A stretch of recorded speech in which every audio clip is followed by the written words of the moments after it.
Do ducks have teeth? I don't think I don't so. think they do, no. No. So if you think about that, it's going to have a pretty big beak. Yep.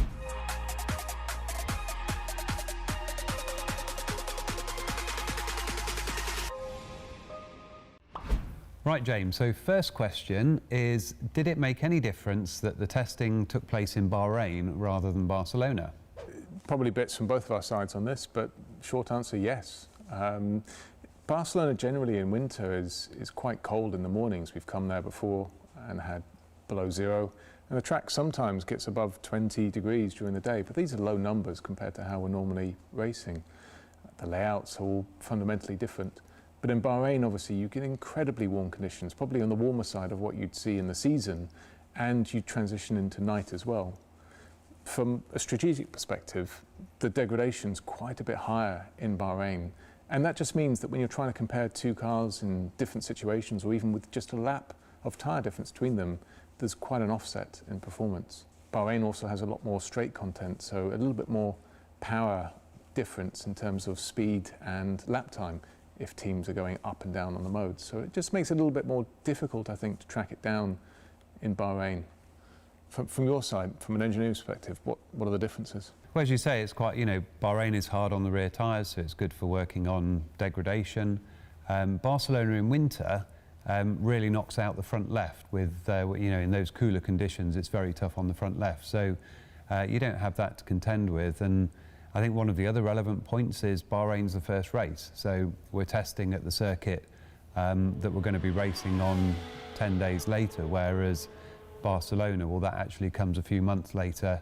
It's useful preparation. It's nice not having to worry about whether it will rain or not, which tends to cause a bit of havoc with your plans. But yeah, it was good, good to go there. Bit windy, but I'd quite like to go back again next year for testing. How much did the sand interfere with our plans, and the unusual weather that we experienced across the 3 days? How did that affect everything?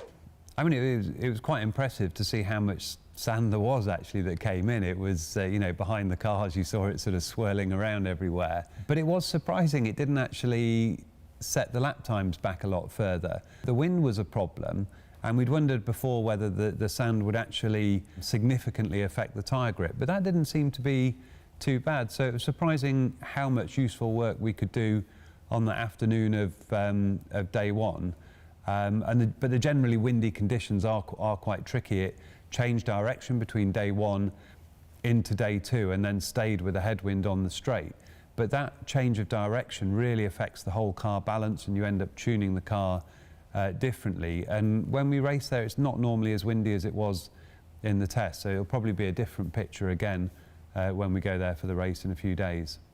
Did you manage to get all of the required data across the 3 days, especially after that gearbox issue we had on the first day, on the morning? Pretty much, yeah. We obviously plan the test items before we go out to the test, and then you're trying to work through them in broadly priority order. Missing practically all of the first half of the day was a setback, and that meant that we had to work pretty hard to recover it. But by the end of the test, we got through the majority of it. I think the compromise is more that we had to shorten some of the runs to be able to fit in the number of test items. So where we would have planned to do 10 or 12 time laps on a long run, that was coming down to 7 or 8, which is a little bit short really to be assessing some of the items if you're looking at anything that might affect degradation or tyre wear. Sharp, the next question we've got is, we were late getting out after lunch every day relative to our rivals, and really just a question about what happened. Why was that? I mean, it was different reasons, but fundamentally it was because we were trying to do a lot of work on the car in that lunch hour. We have to do the driver swap, which requires quite a few items like pedals and things to change. So that's one thing. And then also we're taking the floor off the car to do some checks and some service work on the power unit. Now, we weren't thinking we'd lose the first hour of the afternoon. We thought it might run in by 15 minutes or 30 minutes. But as you saw, we were rarely out before 4 o'clock. And we've got a question about car handling, why the back of the car looks so twitchy and nervous through the test. So have you got any thoughts on that, James? First of all, good observation. We're fortunate enough to have a lot of footage available to us, as you are at home as well. And it was pretty evident from that the car was handling poorly. And conversely, the Red Bull, in fact, looked what we would call planted, but it was a very stable car, especially through the last sector of the lap. And I think that's a fair observation. It was visible to the outside, and I would say the lap times mirrored that as well.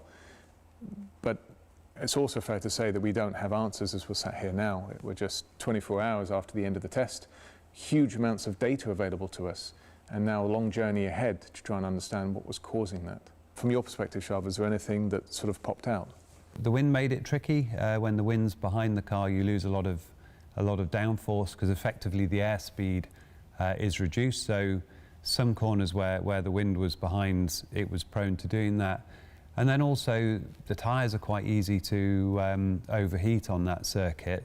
And if you start sliding, you tend to lose grip and it gets worse. So there's a few problems. Now, importantly, we could see that some of our competitors weren't struggling in the same way as us.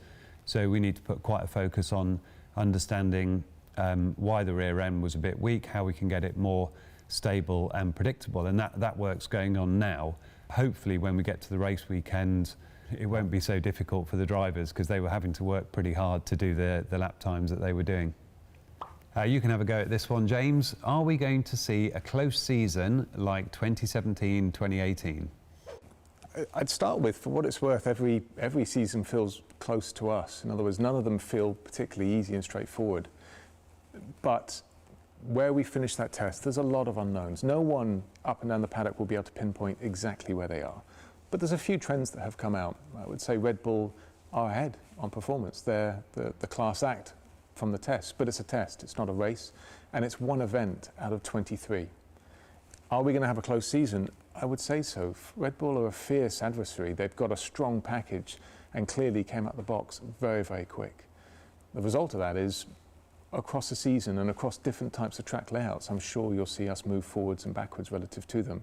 But I don't believe we're going to go into this particularly finding all the performance that's missing or being ahead of them. So in short, yeah, I think we're going to have a close championship this year. So Shav, this next question I think is probably the most important one that came in. Would you rather fight one horse-sized duck or 100 duck-sized horses? I've heard this before, but in the context of a chicken. Okay. And I always thought that a horse-sized chicken would be a thoroughly terrifying thing just because of the kind of beak and the peckiness of it. So with that question, and I have thought about it quite a lot, I always said the horses, just because I thought the chicken was scary.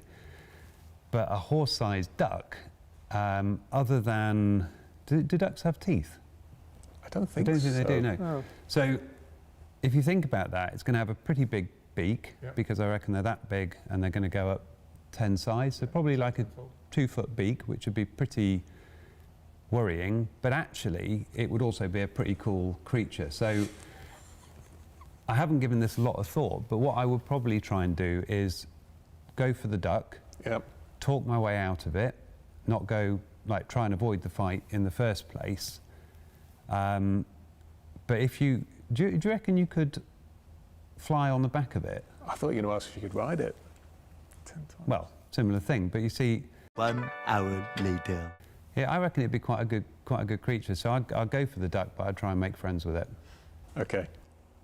So interestingly, I was only thinking about my answer whilst you were going through that, but I think I'd go for the 100 duck-side horses.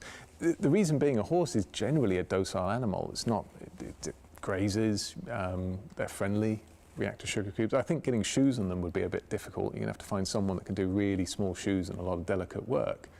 But I don't think they'd cause you any aggro. I think. How do you actually fight them when there's so many? Yeah, I mean... It's like trying to fight wasps. But in your example, you're just befriending it, and I'm suggesting the same. I think I can befriend the 100 of them. Just keep them on side. In a little mini stable. In a little mini stable with some hay. Yeah. Right. You're quite strange. Thank you very much for your questions from the Bahrain test.